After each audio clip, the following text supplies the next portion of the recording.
नमस्कार, गोहार छत्तीसगढ़ में आपका स्वागत है। मैं हूं आपके साथ आकाश सेन। और मॉडल का मुकाबला सीधे तौर पर अगर हम बात करें तो जिस तरीके से छत्तीसगढ़ में एक तरफ अगर हम बात करें तो सरकार जो है एक्शन में है और मुख्यमंत्री भूपेश बघेल विधानसभाओं का दौरा कर जनता से फीडबैक लेने की कोशिश कर रहे हैं, तो वहीं बीजेपी भी पीछे नहीं है।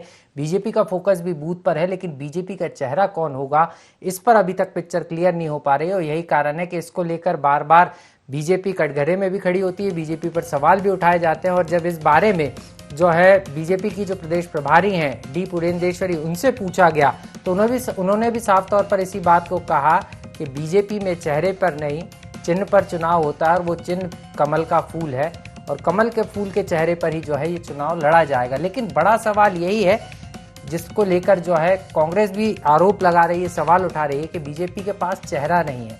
वहीं अगर हम कांग्रेस की बात करें तो मुख्यमंत्री भूपेश बघेल लगातार एक्शन में नजर आ रहे हैं, ग्रामीण क्षेत्रों का दौरा कर रहे हैं। तो इसी पर आज हम चर्चा करेंगे, मॉडल पर मुकाबला। लेकिन इसको लेकर क्या कुछ कहना है बीजेपी और कांग्रेस का, सबसे पहले वो सुन लेते हैं। भाजपा में कभी भी फेस को लेकर हम चुनाव नहीं लड़ते हैं, हम भाजपा के लिए लड़ते हैं। भाजपा का चिन्ह जो है वही हमारा फेस है और उन्हीं को लेकर हम चुनाव में जाते हैं। जैसे मैंने इससे पहले भी बोल चुकी हूँ, यहाँ जैसे कांग्रेस धोखा देती है, एक जगह जाकर एक को सीएम मुख्यमंत्री घोषित करना, दूसरी जगह जाकर दूसरे को घोषित करना। हम वोट बैंक पॉलिटिक्स नहीं करते हैं, हम विकास की पॉलिटिक्स करते हैं। तो हमारा चेहरा अगर कुछ है तो वो हमारा कमल पुष्प है और हमारा भाजपा है। भारतीय जनता पार्टी 3 चुनाव हम लोग जीते हैं, मगर कहीं किसी को चेहरा बना के चुनाव नहीं जीतते हैं। हिंदुस्तान में अन्य राज्यों में भी चुनाव होता है, उत्तर प्रदेश को छोड़ दे तो कोई चेहरा बना के नहीं होते। चुनाव होने के बाद विधायक दल की बैठक होती है और 1 घंटे में चेहरे तय हो जाते हैं। चेहरा का मैंने कहा कि केंद्र का तय करने का विषय है। हम लोगों को यहाँ पर सरकार की विफलताओं को लोगों के पास ले जाना है। आज जनताओं में इस सरकार के खिलाफ में भारी आक्रोश है और सरकार यहाँ पर बनाना है, कमल छाप को जिताना है, उसके बाद चेहरा तय होगा। डॉक्टर रमन सिंह जी ने जो पहले बयान दिया था उसको भी आपको स्मरण दिलाना चाहूँगा। जब पुरेंदेश्वरी जी ने कहा कि हम कोई चेहरा नहीं कर, तो फिर रमन सिंह जी ने कहा मेरा भी एक छोटा चेहरा है। अब रमन सिंह जी ये कह रहे हैं कि मोदी जी बड़ा चेहरा है। इसका मतलब ये अभी भी वो कह रहे हैं कि मैं छोटा चेहरा हूँ, और इधर उनके जो प्रभारी लोग कह रहे हैं कोई चेहरा नहीं है। ये दोनों नेताओं के जो बयान हैं वो बिल्कुल विरोधाभास है। रमन सिंह छोटा चेहरा ही सही, लेकिन वो अपना दावा छोड़ नहीं रहे हैं। और जो केंद्रीय नेतृत्व भारतीय जनता पार्टी का, वो कहते हैं कि कोई चेहरा नहीं होगा। तो सीधे तौर पर मुख्यमंत्री भूपेश बघेल को आपने सुना, साफ तौर पर इस बात को कह रहे थे, चुटकी ली है उन्होंने कि बीजेपी के पास चेहरा नहीं है। हालांकि वो इस बात को भी कह रहे हैं कि पूर्व सीएम रमन सिंह जो है अपने आप को भी एक चेहरा मान रहे हैं। हालांकि वो ये कह रहे हैं कि छोटा चेहरा है और इस अंदाज में उन्होंने बीजेपी पर तंज कसा है। लेकिन अगर हम बात करें तो मिशन 2023 की तैयारी है, बीजेपी और कांग्रेस दोनों के बीच ही यहाँ पर दंगल रहने वाला है छत्तीसगढ़ में। और इस दंगल के पहले दोनों ही अपने अपने तरीके से अपनी पार्टी को मजबूत करने में जुट गए। लेकिन कांग्रेस की अगर हम बात करें तो कांग्रेस को जिस तरीके से संजीवनी मिली, 15 साल बाद कांग्रेस ने छत्तीसगढ़ में न सिर्फ खाता खोला बल्कि ये भी बता दिया कि विकास की क्या परिभाषा हो सकती है। और उसी पर जो है अब एक बार फिर से चुनावी मोड में छत्तीसगढ़ नजर आ रहा है। और इसी पर आज हम चर्चा करेंगे कि मॉडल पर मुकाबला किस तरीके से हो रहा है, किस तरीके से बीजेपी आमने सामने, और इसी पर चर्चा करेंगे। मेरे साथ खास मेहमान जुड़ गए हैं, रवि जी हैं, कांग्रेस का पक्ष रखेंगे, बहुत बहुत स्वागत है रवि जी। इसके अलावा राजकुमार राठी जी हैं, बीजेपी का पक्ष रखेंगे, और पीसी रथ जी हैं, वरिष्ठ पत्रकार हैं। आप दोनों का भी बहुत बहुत स्वागत है। सबसे पहले रवि जी आपके पास ही आना चाहूंगा, क्योंकि मुख्यमंत्री भूपेश बघेल खुद तंज कस रहे हैं और इस बात को कह रहे हैं कि बीजेपी अपना चेहरा नहीं बता पा रही है, और रमन सिंह तो ये कह रहे हैं कि छोटा चेहरा है।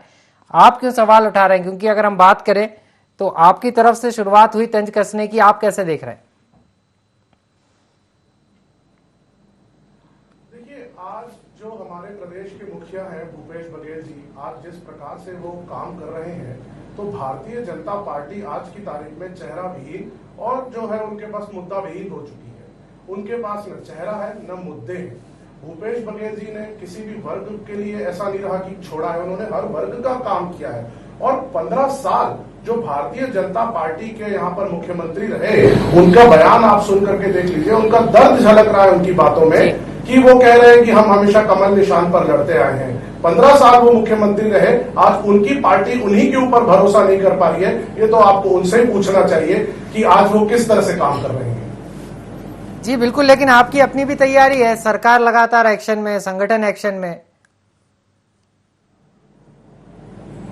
देखिए, कांग्रेस पार्टी जो है वो 3-3.5 साल का अगर आप हमारा ग्राफ देखेंगे तो हमने हर वर्ग का काम किया है। आज माननीय मुख्यमंत्री जी जो दौरे पर हैं, आप देख सकते हैं कि वो किस प्रकार से एक्शन ले रहे हैं और क्या जो कमियां हैं उसको दूर कर रहे हैं और जनता के लिए खड़े हुए हैं। हमारी पार्टी हमेशा से भी चुनाव के लिए तैयार है, हमें किसी प्रकार की तैयारी करने की जरूरत नहीं रहती है। हम अपने विचारों पर लड़ते हैं, हमने जो जनता के लिए काम किया है वो सामने रखेंगे और निश्चित जैसे 2018 में जनता ने हमें जो एक बहुमत दिया था, इस बार भी हमें आने वाले समय में भी उसी प्रकार का बहुमत मिलेगा। यही तो बीजेपी कह रही है कि हम भी चेहरे पर नहीं निशान पर लड़ते हैं, निशान बीजेपी का फूल है और काम बीजेपी ने जो 15 सालों में किए, केंद्र की मोदी सरकार ने किए, लेकिन इस पर तो आप आपत्ति ले रहे हैं सर। देखिए, भारतीय जनता पार्टी 15 साल में जो उनके नेता ने मुख्यमंत्री रहे, आज वो कह रही है कि उन्हें अपने उसी नेता पर भरोसा नहीं है। आज वो कह रहे हैं कि हम जो है अपने कमल निशान के ऊपर लड़ेंगे। क्या जो 15 साल जो मुख्यमंत्री रहे, क्या एक बार भी भारतीय जनता पार्टी ये नहीं कह सकती कि हमें अपने पूर्व मुख्यमंत्री के ऊपर भरोसा है, या वो एक किसी चेहरे की बात कर दे? वो तो एक्सेप्ट कर रहे हैं कि उनकी तरफ से कुछ नहीं हुआ है। वे पूरी तरीके से देख रहे हैं कि उनके पूर्व मुख्यमंत्री हो या पूर्व सरकार के जो मंत्री थे वो फेल हो चुके हैं। चलिए, फेल होंगे या पास होंगे ये तो आने वाले समय में पता चलेगा। लौटूंगा आपके पास, सीधे राठी सर के पास चलूंगा। राठी जी, आप कैसे देख रहे हैं? सवाल तो है, क्योंकि अगर बात अगर चेहरे की आती है तो यहाँ पर बीजेपी बैकफुट पर रह जाती है और ये कहना पड़ता है कि कमल का फूल ही चेहरा होगा। लेकिन कई ऐसे नेता हैं और कई बार ये सवाल सियासत में उठ चुका है कि बीजेपी अपना चेहरा जाहिर नहीं कर रही। क्या कोई ये स्ट्रेटेजी के तहत है या हो नहीं पा रहा है? देखिए आकाश जी, भारतीय जनता पार्टी कार्यकर्ताओं की पार्टी है और ये कोई पहला चुनाव नहीं है। आप 2003 थोड़ा सा पीछे जाएंगे, जब हमने योगी सरकार के खिलाफ चुनाव लड़ा था, तब भी कोई मुख्यमंत्री रमन सिंह जी जब मुख्यमंत्री बने, उनको कोई भारतीय जनता पार्टी ने मुख्यमंत्री के रूप में प्रोजेक्ट नहीं किया था। ना 2008 में हमने किया, ना 2013 में किया, ना 18 में किया। आप देखेंगे कांग्रेस के जो हमारे साथी प्रवक्ता बात कर रहे हैं, जब पिछला चुनाव हुआ था तो क्या इन्होंने भूपेश बघेल जी को मुख्यमंत्री प्रोजेक्ट किया था? उस समय तो चरणदास महंत जी का नाम था, उस समय तो टीएस शिवदेव जी का नाम था, उस समय तो ताम्रध्वज साहू जी का नाम था। भूपेश बघेल जी तो सीधा ऊपर से लैंडिंग हुई है। तो भारतीय जनता पार्टी विकास के विषय पर चुनाव लड़ती है, समाज के अंतिम पंक्ति के अंतिम व्यक्ति को शासन की सुविधा मिले, इस पर भारतीय जनता पार्टी काम करती है। भारतीय जनता पार्टी कोई मुख्यमंत्री का चेहरा सामने करके चुनाव लड़ती। कमल निशान जो हमारा है वही हमारी पार्टी का जो है विकास को बताता है। छत्तीसगढ़ देश की जनता जानती है कि कमल फूल पर अगर निशान लगेगा, जिसमें मां लक्ष्मी खुद वास करती है, तो आप ही आप विकास होगा। और आज देख लीजिए 15 साल में जो विकास की गंगा भारतीय जनता पार्टी ने बहाई है, वो पूरा प्रदेश की जनता देख रही है। जितने ओवरब्रिज, फ्लाईओवर, अंडर ब्रिज बने हैं, भारतीय जनता पार्टी की सरकार की देन है। आकाश जी, 2003 में जब योगी की सरकार थी, कांग्रेस की सरकार थी, तो प्रदेश में खास करके राजधानी रायपुर में स्थिति ये थी कि सड़क खोजनी पड़ती थी, पूरे गड्ढे गड्ढे थे। अब भारतीय जनता पार्टी की सरकार में गड्ढे खोदने पड़ते थे। ये फर्क है कांग्रेस और भारतीय जनता पार्टी के काम में। छत्तीसगढ़ विकास तो आपने के लिए, लेकिन 2018 में सर कुछ और हो गया और यही कारण रहा। जनता की याद आ रही है। जी 2018 में यही कारण रहा, शायद विकास ज्यादा जनता को पसंद नहीं आया। बहरहाल लौटूंगा आपके पास। दौरा कर रहे हैं जी। साल दौरा नहीं किया, उससे पिछले साल दौरा नहीं किया। 4.25 साल बाद जब चुनाव आया है, जब भूपेश बघेल जी को छत्तीसगढ़ की जनता की याद आई है, इससे बड़ा दुर्भाग्य कांग्रेस का नहीं हो सकता। चलिए, आप दुर्भाग्य की बात कर रहे हैं, लेकिन सर जनता भी समझदार है, सब समझती है। लौटूंगा आपके पास, पीसी रथ सर के पास चलेंगे। सर, आप कैसे देख रहे हैं? क्योंकि अगर हम बात करें तो कम समय बचा है और दोनों ही दल जो है पूरी तरीके से जनता के बीच जाने की तैयारी में है, लेकिन इसमें चेहरे को लेकर सियासत भी हो रही है। राठी जी लौटूंगा। राठी जी लौटूंगा। अभी सवाल पीसी रथ जी से है, थोड़ा संयम रखिए। जी सर। जी बताइए। जी सर, सवाल यही है कि जिस तरीके से दोनों दल मिशन 2023 की तैयारी में जुट गए हैं, लेकिन यहाँ पर चेहरे को लेकर भी सियासत हो रही है और आपको लग रहा है कहीं ना कहीं यहाँ पर कमान किसके हाथ में होगी, यही कारण है कि इस तरीके का आरोप प्रत्यारोप लग रहा है। लेकिन दोनों दल चाहते हैं कि बचे हुए समय में तेजी के साथ जो है जनता से कनेक्ट किया जाए। आप कैसे देख रहे हैं? जी, निश्चित रूप से प्रदेश में जो माहौल है उसमें हमें दो चीजें याद रखनी पड़ेगी कि जब तक के डॉक्टर रमन सिंह मुख्यमंत्री थे तो 15 सालों तक का जो टर्न उनका रहा उसमें वो एक तरह से स्वयंभू नेता थे, वो सबसे ऊपर थे। और उनके बाद दूसरे नंबर की जो पीढ़ी है या दूसरे नंबर का जो स्तर है उस पर कोई दूर तक के नेता नहीं था। उसके बाद बहुत गैप के बाद बाकी मंत्री थे। तो इसी तरह से जो उनका सिस्टम रहा उसके बाद लंबा समय तक के जो नेक्स्ट जनरेशन के लिए भी काम नहीं हो पाया और भाजपा में सेकंड लीडरशिप उस तरह से दिखाई नहीं दी। और सरकार जाने के बाद जब भूपेश बघेल आए हैं तो इन्होंने भी पीएम के मॉडल को ही अपनाया है और एक तरह से ये मुख्य नेता के रूप में है और इनके पीछे गैप के बाद बाकी मंत्री हैं। तो ये नेताओं, ये राजनीति में आजकल ये ट्रेंड चल चुका है। इसके कारण हमको ये होता है कि दूसरा चेहरा लेने में बड़ी दिक्कत होती है, पार्टी को दूसरा चेहरा प्रस्तुत करने में बड़ी परेशानी हो रही है और नेक्स्ट जनरल जो दूसरी पीढ़ी है वो भी तैयार नहीं हो पाई है। भाजपा और कांग्रेस दोनों में ये स्थितियां हैं कि हमारे पास जो आजकल युवा वर्ग या जिस तरह से बदलाव की बात करते हैं उस तरह से सक्षम के साथ खड़े हों ऐसे नेता जो है प्रतीत नहीं दिखाई नहीं दे रहे हैं। और ये स्थिति दोनों दलों के साथ ये संकट है। और आगे चुनाव चूंकि सामने है तो चुनाव में कौन कौन से मुद्दे प्रभावी होंगे उसको लेकर के दोनों की जद्दोजहद जारी है। भाजपा एक तरफ कैडर बेस्ड पार्टी होने के कारण पन्ना प्रभारी तक की नियुक्तियां करती है, पन्ना तक के उनका जाता है, हर पेज तक के, हर पृष्ठ तक के मतदाता सूची में उनका नियंत्रण करने की कोशिश होती है। और इस बार कांग्रेस भी उसी तर्ज पे चलने की कोशिश कर रही है। और मुख्यमंत्री जिस तरह से गांव गांव पे दौरे कर रहे हैं, जिस तरह से प्रशासनिक कर्मचारियों के बीच खलबली मचाए हुए हैं, तो उससे ऐसा लगता है कि वो भी पूरी तरह से इस मोड में है, चुनावी मोड में है। और जो आने वाले 1.5 साल हैं उसमें कोई भी पीछे नहीं रहना चाहता है।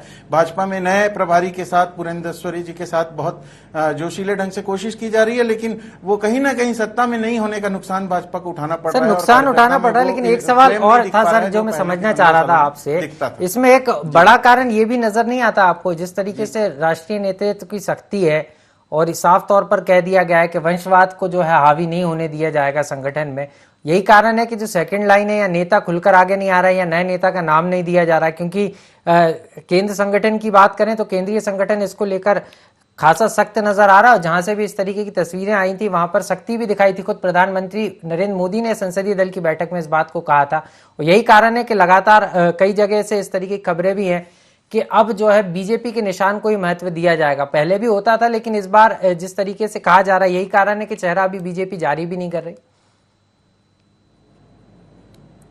नहीं, चेहरा तो बीजेपी ने दिखाया है। हर राज्यों में जो चुनाव हुए हैं उसमें उन्होंने एक केंद्रीय मुख्यमंत्री के तौर पे प्रोजेक्ट किया गया था। और खास तौर पे ये दूसरे प्रदेशों में तो ये होता है कि जो प्रदेश अध्यक्ष होता है उसको स्वाभाविक रूप से दावेदारी दी जाती है। लेकिन यहाँ पर दिक्कत ये है कि जो वर्तमान नेतृत्व है वो जिस तरह से वरिष्ठ होता गया है और उसका जनता से उस तरह से जुड़ाव नहीं रह पाता है, इस कारण से वहां पर गैप की स्थिति निर्मित होती है। और यहाँ अपन देखते हैं कि प्रदेश में जो चूंकि मुद्दे केंद्र के द्वारा बहुत सारे मुद्दे पैदा कर दिए गए हैं और केंद्र का विरोध भाजपा यहां पर कर नहीं सकती, तो इसलिए मुद्दों को लेकर के जो विरोध व्यक्त करना है, जनता के बीच जाना है, आंदोलन खड़ा करना है, जिस पर आधारित जो है राजनीतिक दलों की पकड़ होती है। जनता के बीच पकड़ बनाने के लिए जनता के मुद्दों पर लड़ना पड़ता है। यहाँ पेट्रोल के मुद्दे पे नहीं लड़ सकते, यहाँ पर रसोई गैस की कीमतों के बढ़ने पे नहीं लड़ सकते, तो रह के क्या जाता है, बचा हुआ मुद्दा रह जाता है शराब को लेकर के जितनी कोशिश कर सकती है भाजपा कर ही रही है, लगातार अपना विरोध व्यक्त करा रही है। लेकिन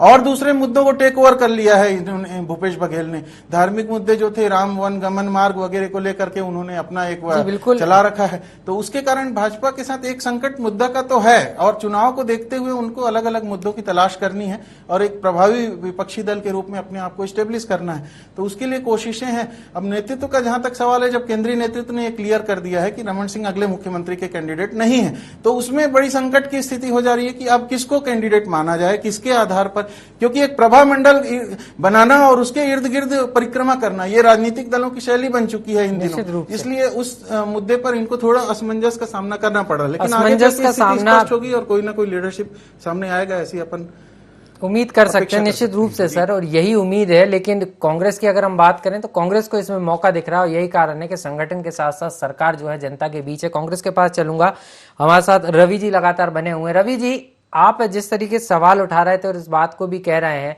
कि हम लगातार जनता के बीच में हैं, विचारों की लड़ाई है, लेकिन आपको लगता है कि आपके यहाँ सेकंड लाइन तैयार है? अगर मुख्यमंत्री भूपेश बघेल के अलावा किसी और चेहरे की बात करें तो और बहुत सारे चेहरे हैं, क्योंकि आप बीजेपी पर तो सवाल उठा रहे हैं। देखिए, हमारे मुखिया अभी जिस प्रकार से काम कर रहे हैं तो सेकंड लाइन और सेकंड लीडरशिप की बात यहाँ पर आनी ही नहीं चाहिए। लेकिन मैं आपको बताना चाहूंगा, कांग्रेस पार्टी में युवा से लेकर के वरिष्ठ तक हर व्यक्ति यहाँ पर बैठा हुआ है और पार्टी को मजबूत करने के लिए बैठा है, पार्टी के मुखिया की ताकत बन करके बैठा हुआ है। उनके द्वारा लिए गए निर्णय को जनता तक पहुंचा रहे हैं और जनता तक को उसका फायदा दिला रहे हैं। मैं बात करना चाहूंगा, जो अभी हमारे भारतीय जनता पार्टी के प्रवक्ता ने कहा कि भारतीय जनता पार्टी ने फ्लाईओवर बनाए। आज भी हम रायपुर शहर की अगर बात करेंगे तो स्काई वॉक देख रहे हैं, अभी तक के पड़ा हुआ है, समझ में नहीं आ रहा है क्यों बनाया गया है। बोनस का मुद्दा ले लीजिए तो बोनस तक के तो उन लोगों ने दिया नहीं था, मोबाइल बांटी थी उन्होंने जनता के लिए कोई काम किया ही नहीं। और जिस प्रकार से प्रदेश के मुख्यमंत्री माननीय भूपेश बघेल जी, जो छत्तीसगढ़ के लिए अगर आप राजगीत देखिए या छत्तीसगढ़ की संस्कृति को बढ़ावा देना देखिए या इंग्लिश मीडियम स्कूल देखिए, कुपोषण से महिलाओं को निकालने की अगर आप बात करिए, बेरोजगारी दर की अगर आप बात करेंगे तो पूरे के पूरे देश में सबसे कम बेरोजगारी दर अभी हमारे छत्तीसगढ़ में है 0.6%। राष्ट्रीय स्तर पर यह 7.9% है। इनके पास कोई ठोस मुद्दे ही नहीं है। राठी जी कह रहे थे कि हमारे पास मुद्दे हैं। मैं पूछना चाहूंगा, आप बताइए क्या मुद्दे हैं? चलिए मैं पूछ लेता हूँ ना, मैं पूछ लेता हूँ। आपके जो सवाल हैं, उनके आरोप हैं और जो सवाल है उनके जवाब ले लेते हैं। कोई चेहरा ही नहीं है। चलिए समझ लेता हूँ राठी जी से। लौटूंगा रवि जी आपके पास। राठी जी, जिस तरीके से कांग्रेस ये जो आरोप लगा रही है और आप भी कुछ कहना चाह रहे थे, पहले आरोप का जवाब दीजिएगा, फिर आप अपनी बात भी रखिएगा। देखिए आकाश जी, बड़ा दुख का विषय है, 36 बिंदुओं के आधार पर जो इन्होंने सरकार बनाई, कोई भी विषय पूरा नहीं हुआ। शराबबंदी की बात की, मैं रवि भाई से पूछना चाहूंगा, शराबबंदी हुई क्या आपकी सरकार में? आज 4.25 साल हो गए, ये शराबबंदी की बात नहीं करते। 10 लाख युवाओं को रोजगार देने की बात की, एक युवा को रोजगार नहीं मिला। 2500 रुपए बेरोजगारी भत्ता देने की बात की, किसी को आज तक एक युवा को बेरोजगारी भत्ता नहीं मिला। किसानों को, सामान्य किसानों को 1000 रुपए पेंशन और वरिष्ठ किसानों को 1500 रुपए पेंशन की बात इन्होंने की, आज तक किसी को पेंशन नहीं मिला। गरीबों को पट्टा देने की बात की। मैं पूछना चाहूंगा रवि भाई से, कितने लोगों को आपने गरीबों को मकान का मालिक बनाया, कितने को आपने पट्टा दिया? और संपत्ति कर हाफ करने की बात कही थी इन्होंने, संपत्ति कर आधा नहीं हुआ, उल्टा यूजर चार्ज के नाम पर इस बार इस तरीके से राजधानी रायपुर में वसूली हुई है कि व्यापारियों की आंख में आंसू आ गए। आकाश जी, जो छोटा सा 40-50 फीट में झुग्गी झोपड़ी में दुकान लगाता है कि किराने का सामान बेचकर अपने परिवार का जीविकापार्जन करूंगा, उसको 3300 रुपए का इन्होंने यूजर चार्ज वसूला है और उसको नोटिस दिए है कि अगर यूजर चार्ज नहीं दोगे तो दुकान जो है उसमें शटर लगा देंगे, नगर निगम उसकी जब्ती करेगी। इस प्रकार की सरकार चल रही है। आप देखेंगे तो लगता है कि छत्तीसगढ़ में कोई जनता के लिए शासन नहीं है, एक कोई तानाशाही सरकार चल रही है। जो भी इन सरकार का विरोध करता है उसको लाठी से मारेंगे, उसका सर फोड़ेंगे। हमारे जो किसान भाई है राहुल गांधी से मिलकर अपनी समस्या को रखना चाह रहे थे, एयरपोर्ट की तरफ गए तो उनको जिन किसानों ने सरकार बनाई है, इतना बड़ा विश्वास कांग्रेस की सरकार पर व्यक्त किया है, उनको इन्होंने लाठी से मारा। चलिए आरोप बहुत सारे हैं आपके पास कांग्रेस पर लगाने के लिए, लेकिन बात मुद्दे पर आते हैं। वही मॉडल की बात हो रही है, लेकिन बीजेपी किसके नेतृत्व में प्रदर्शन कर रही है, हल्ला बोल कर रही है? मुद्दे तो आपने गिना दिए, लेकिन किसके नेतृत्व में कर रहे हैं ये भी तो बताइए। बार बार नेतृत्व पर सवाल उठ रहे हैं कि नेतृत्व नहीं है। और जिस तरीके से वरिष्ठ पत्रकार सर भी बता रहे थे, पीसी रथ सर, कि सेकंड लाइन बीजेपी ने तैयार नहीं की और यही कारण है कि डी पुरंदेश्वरी को बार बार यहां आना पड़ रहा है। क्या आप लोग सेकंड लाइन पर काम कर रहे हैं? देखिए आकाश जी, सबसे बड़ी अच्छी बात भारतीय जनता पार्टी में यह है कि यहाँ पे कार्यकर्ता किसी पद की लालसा को लेकर काम नहीं करता। हम विचारधारा को लेकर जो है काम करते हैं। और हमारे प्रदेश अध्यक्ष विष्णुदेव साय जी हैं, वो जो प्रदेश अध्यक्ष होता है वो पार्टी का प्रदेश का नेता होता है। उनके नेतृत्व में लगातार हम सरकार का विरोध कर रहे हैं, लगातार सरकार को सही राह दिखाने का प्रयास कर रहे हैं। कोई भारतीय जनता पार्टी किसी एक व्यक्ति के विषय को लेकर, एक व्यक्ति को फोकस करके चुनाव नहीं लड़ती है। हम जनता के बीच में विकास के विषय को लेकर जाएंगे और 15 साल के विकास को छत्तीसगढ़ की जनता ने देखा है। एक कांग्रेस की सरकार ने 3.5-4 साल का कार्यकाल हो गया, एक विकास की ईंट रखी तो बता दीजिए। आपने 61 से 65 करोड़ रुपए कर्ज ले लिया, विकास का एक आपने ईंट नहीं रखी। छत्तीसगढ़ के हर व्यक्ति के ऊपर 40 से 50 हजार रुपया कर्ज लादने का काम भूपेश बघेल जी कर रहे हैं। कोई बोराबासी खाने से, कोई भौरा चलाने से, कोई सपने पीठ में सोटा मारने से छत्तीसगढ़ की जनता का विकास नहीं होगा। नहीं, विकास नहीं होगा, लेकिन जिस तरीके से आप कह रहे हैं कि विष्णुदेव साय जी पार्टी का नेतृत्व कर रहे हैं, प्रदेशाध्यक्ष है, ये तो स्पष्ट समझ में आ रहा है राठी जी कि वो नेतृत्व कर रहे हैं, लेकिन बात सेकंड लाइन के नेताओं की आ रही है लगातार। राठी जी सरकार बनाएगी। जी, मैं ये समझना चाह रहा हूँ, बार बार सेकंड लाइन की बात निकलकर सामने आती है कि जो सेकंड लाइन का नेतृत्व है या सेकंड लाइन के जो नेता है, कार्यकर्ता आधारित पार्टी है, केडर बेस्ड पार्टी है, ये तो सभी को जानकारी है। लेकिन जो अन्य नेता हैं, क्योंकि बात जब चेहरे की आती है या ऊर्जावान चेहरे की आती है, क्योंकि कार्यकर्ता बेस्ड पार्टी है, कार्यकर्ता को ही नेता पार्टी बनाती है, लेकिन दायित्व भी तो देती है। हो सकता है किसी पार्टी ने किसी बड़े नेता को ये दायित्व दिया हो या 4 लोगों को मिलकर ये दायित्व दिया हो। आपको लगता है कि अगर आपकी पार्टी में सेकंड लाइन है, चेहरे हैं, तो 2-3 नाम ही गिना दीजिए। आकाश जी, भारतीय जनता पार्टी में बहुत वरिष्ठ विधायक हैं। बृजमोहन अग्रवाल जी हैं, अजय चंद्राकर जी हैं, राजेश मुड़ा जी है, विष्णुदेव साय जी केंद्रीय इस्पात मंत्री रहे हैं, 25 साल की उम्र में विधायक बन गए थे। भारतीय जनता पार्टी में नेतृत्व करने वालों की कमी नहीं है। एक एक कार्यकर्ता जो है वो अपने आप में लीडर है, और हमारी प्रभारी जी खुद बोली कि भारतीय जनता पार्टी का एक एक कार्यकर्ता जो है वो नेता है। और आप कहीं भी इस बात को आजमा सकते हैं। भारतीय जनता पार्टी अभी 16 तारीख को हम लोग जेल भरो आंदोलन करेंगे। छत्तीसगढ़ में भारतीय जनता पार्टी का एक एक कार्यकर्ता इस सरकार के विरोध में जो है, जो किसानों को लाठी चला रहे हैं, जो किसानों पर अत्याचार हो रहा है, उसके विरोध में जो है हम 16 तारीख को पूरे प्रदेश में भारतीय जनता पार्टी का एक एक कार्यकर्ता जेल भरेगा। हम देखेंगे कि भूपेश बघेल की जेल में कितनी जगह है, कितनी ताकत है और कितने लोगों को ये लोग बंदी बनाते हैं। चलिए, मैं कांग्रेस से समझ लेता हूँ। रवि जी, आप कुछ कहना भी चाह रहे थे। बीजेपी के अपने आरोप हैं, लेकिन आप का क्या कहना है? साफ तौर पर कह रहे हैं कि एक एक कार्यकर्ता ही बीजेपी का नेता है, वही चेहरा है पार्टी का। ये तो इनकी बातों में ही विरोधाभास है। पहले कहते हैं कि हमारे यहाँ हर नेता जो है वो कार्यकर्ता है, फिर ये कहते हैं कि हमारे यहाँ जो हर लोग है वो नेता है। तो पहले तो भारतीय जनता पार्टी ये बताए कि वो कहना क्या चाहती है, उनकी बातों में ही विरोधाभास है। दूसरा, अभी हमारे भारतीय जनता पार्टी के प्रवक्ता जी ने एक बात कही कि बोरेबासी की वो अगर बात करते हैं, देखिए ये छत्तीसगढ़ की संस्कृति है। ये 15 साल में रमन सिंह जी ने छत्तीसगढ़ की संस्कृति को कभी बढ़ावा दिया ही नहीं, कभी हमें अपनत्व की भावना ही नहीं जताई। आज जो किसान या जो कहिए कि जो ट्राइबल क्षेत्र में जो लोग रह रहे हैं, उनकी जो संस्कृति है, जिस प्रकार से छत्तीसगढ़ का इतिहास रहा है, माननीय भूपेश बघेल जी ने उसको सामने लाया है, उसको विश्व के पटल पर रखा है कि ये हमारी संस्कृति है। ये संस्कृति की को भी कह रहे हैं कि इससे कुछ नहीं होगा। इन्होंने बात कही विकास की। मैं पूछना चाहता हूं, क्या कंक्रीट के जंगल बनाना विकास होता है? आज आप नई राजधानी में जाकर के देख लीजिए, जो बिल्डिंगें इन्होंने पुरानी बनाई थी वो खंडर हो गई हैं। वहां जाकर के देखिए तो सही किस प्रकार से उनका किराया तक नहीं निकल पा रहा है। बात माननीय भूपेश बघेल जी ने कही कि विकास होता है जनता का, विकास होता है व्यक्ति का। इन्होंने बात कही व्यापारी वर्ग की। आज आप जा करके किसी भी व्यापारी संगठन से सर्वे ले लीजिए, जिसको आप लगता है पूरे प्रदेश में उठाइए, सरगुजा से लेकर के बस्तर तक, और उनसे जाकर के पूछिए कि उनका व्यापार कैसा चल रहा है। सब आपको बताएंगे व्यापार फूल रहा है, फल रहा है, आगे बढ़ रहा है। वो बात करिए सराफा की, वो बात करिए किसी भी प्रकार कितना फल फूल रहा है व्यापार सर, ये तो मिशन 23 में पता चलेगा। लेकिन जी बिल्कुल रवि जी, आपकी अपनी स्ट्रेटजी, आपके अपने आरोप हैं, लेकिन पीसी रस सर से समझ लेता हूं कि किस तरीके से देख रहे हैं। सर, सीधे तौर पर अगर हम बीजेपी की बात करें तो बीजेपी का वही रटा रटाया जो डायलॉग है कि हमारा चेहरा नहीं है, हमारे जो पार्टी में कार्यकर्ता है वही चेहरा है, और हर कार्यकर्ता जो है शीर्ष नेतृत्व तक पहुंच सकता है, सीएम की कुर्सी तक पहुंच सकता है। यही कारण है कि बीजेपी अपने पत्ते नहीं खोल रही। लेकिन कांग्रेस इसको लेकर आरोप लगा रही है, और इसको लेकर ये तो साफ है कि सियासत अभी और चढ़ेगी,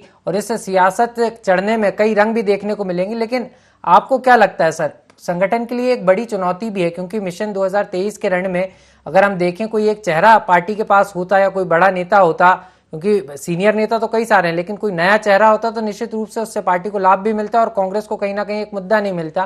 तो आप कैसे देख रहे हैं कि इस चुनौती का पार कैसे बीजेपी पा सकती है? निश्चित रूप से अलग अलग आंदोलनों की घोषणा करके उसके इर्द गिर्द अपने कार्यकर्ताओं को इकट्ठा करके राजनीति में दबाव बनाने की कोशिश किया जाता है और उसी में से फिर नेतृत्व उभर के आएगा, ये उम्मीद की जाती है। आमतौर पे ये देखा गया है कि जो पार्टी विपक्ष में रहती है उसका जो प्रदेश अध्यक्ष है वो इतना वजनदार होता है, वैसा व्यक्ति चुना जाता है जिसके नेतृत्व में सभी लोग काम करते हैं और जिसके कारण जो है एक उस पार्टी का एक वजन बढ़ता है, उस पार्टी का एक वो मजबूती आती है उस पार्टी की। लेकिन भाजपा के साथ ये दिक्कत रही कि चूंकि पूर्व मुख्यमंत्री रमन सिंह को उन्होंने शुरू में फोकस किया था, इसलिए उनके प्रभा मंडल के नीचे जो उनके प्रदेश अध्यक्ष थे उनका चेहरा कहीं दब सा गया और नई प्रभारी जब नियुक्त होकर आई तो उसके बाद कार्यकर्ताओं में उन्होंने नए सिरे से जो जुनून जोश पैदा करने की कोशिश की, लेकिन वो कहीं ना कहीं वो चीज दिखाई नहीं दी प्रदेश में कहीं पर भी। वो एक लीडरशिप को लेकर के एक लगातार संकट रहा कि कुल मिला के पार्टी किधर जाएगी, किनके पीछे हमको रहना है करके। ये एक अंडर करेंट तो एक अंदरूनी बात तो इस तरह से है उसको लेकर के, क्योंकि नेता तो बहुत रहते हैं, मंत्री बहुत रहते हैं, लेकिन उनमें आपस में अलग अलग हर पार्टी में ये खींचतान तो रहती है। कांग्रेस में भी वो चीज रहती है, भाजपा में भी रहती है, लेकिन सवाल वही था कि एक ग्लैमरस, एक मजबूत, एक उस तरह से प्रभा मंडल वाला कोई नेता सामने ऐसी स्थिति अभी तक निर्मित नहीं हुई है। और रहा सवाल उसमें कि पुरंदेश्वरी जी ने यह भी घोषित किया कि हमारे मुख्य चेहरा तो माननीय नरेंद्र मोदी जी हैं और नरेंद्र मोदी जी को सामने रख के ही, कमल निशान को सामने रख के ही हम चुनाव में उतर रहे हैं करके। तो चलिए, तो बड़ी बात यही है सर, समय कम है, माफी के साथ आपको रोकना चाहूंगा। आप तीनों मेहमान हमारे साथ जुड़े, आपका बहुत बहुत शुक्रिया। और जिस तरीके से पीसी रथ सर भी इस बात को कह रहे हैं कि बीजेपी इस बात को कह जरूर रही है कि लगातार के प्रधानमंत्री नरेंद्र मोदी और कमल के फूल को जो है चेहरा बनाकर हम चुनाव लड़ेंगे, लेकिन सवाल यही है कि प्रधानमंत्री नरेंद्र मोदी को चेहरा बनाकर तो जो है चुनावी मैदान में जाएंगे, लेकिन राज्य स्तर पर कौन बीजेपी का चेहरा होगा और इसको लेकर सियासत कितनी और हावी होगी, ये देखना महत्वपूर्ण होगा। गुहार छत्तीसगढ़ में इतना ही, मुझे दीजिए इजाजत, नमस्कार।